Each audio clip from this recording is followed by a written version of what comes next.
আসসালামু আলাইকুম, welcome to my channel Easy Cooking. আশা করি সবাই ভালো আছেন। আজকের পর্বে শেয়ার করব ফুচকার পুর বানানো এবং তেঁতুলের টক।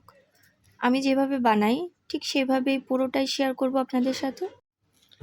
অনেকে এই সিক্রেটগুলো বলে না, কিন্তু আজ আমি সবটুকুই আপনাদের সাথে শেয়ার করব। চলুন তাহলে। প্রথমে এখানে 1 কাপ আলু সিদ্ধ করে নিয়েছি আমি, আর 1.5 কাপ ডাবলি বুট নিয়েছি। ডাবলিগুলো সারা রাত ভিজিয়ে রেখেছিলাম, পরে একটু লবণ হলুদ দিয়ে সিদ্ধ করে নিয়েছি। অন্য এক বাটিতে কুসুম গরম পানিতে তেঁতুল ভিজিয়ে রেখেছি, দেখতেই পাচ্ছেন। তেঁতুলের পরিমাণ নিজের কাছে, যে যেমনভাবে খেতে চায়। টক ঘন পছন্দ করলে তেঁতুল বেশি লাগবে, আর পাতলা পছন্দ করলে কম লাগবে। 10 মিনিট ভিজিয়ে রাখার কারণে তেঁতুলগুলো নরম হয়ে গিয়েছে।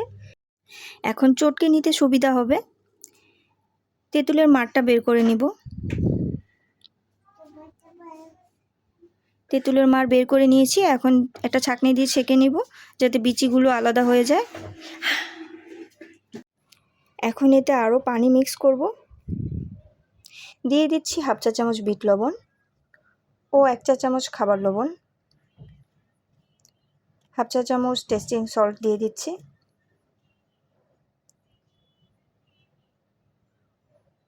1/2 চা চামচ চটপটির মশলা দিয়ে দিব। 1/2 চা চামচ শুকনো মরিচের ফাঁকি দিয়ে দিলাম। এখন 1/2 চা চামচ ভাজা জিরার গুঁড়া ও 1/2 চা চামচ ধনিয়ার গুঁড়া দিলাম। এখন ভালো করে মিশিয়ে নিব। টেস্টি সল্ট, বিট লবণ এবং এখন যেটা দিব, এগুলোই আমার সিক্রেট। এগুলো কিন্তু কেউ বলে না। এটা দেওয়াতে টেস্টটা দ্বিগুণ বেড়ে যাবে। এখন সব শেষে দিয়ে দিব 2 টেবিল চামচ টমেটো সস। সব উপকরণ মিক্স করে নিব। কেউ যদি মিষ্টি টক পছন্দ করেন তবে এখানে 1 চা চামচ চিনি দিয়ে দিবেন। আমি শুধু টক বানাবো তাই চিনি দিলাম না।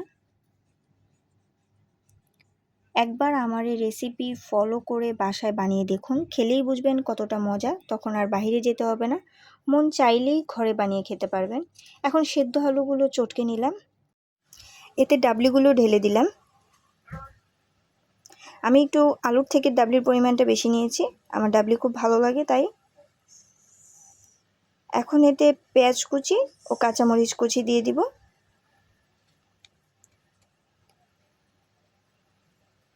3 চা চামচ চটপটির মশলা দিয়ে দিব। 1 চা চামচ টেস্টিং সল্ট দিয়ে দিব।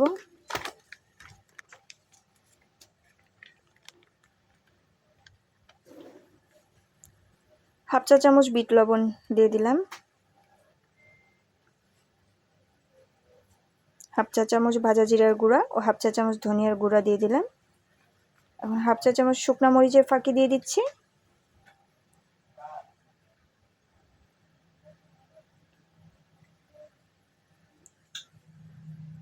সবশেষে 1/2 চা চামচ খাবার লবণ দিয়ে দিলাম।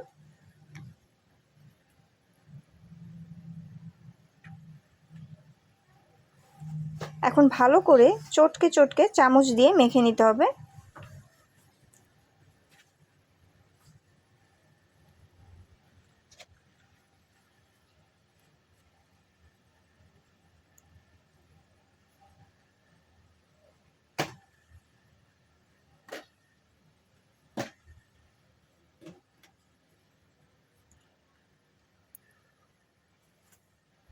এই তো হয়ে গেল। আমি বাহিরের কেনার ফুচকা দিয়ে আজকে আমি পুরটা তৈরি করে দেখাবো। এদিকে একটি ডিম সেদ্ধ করে গ্রেটারে গ্রেট করে নিচ্ছি।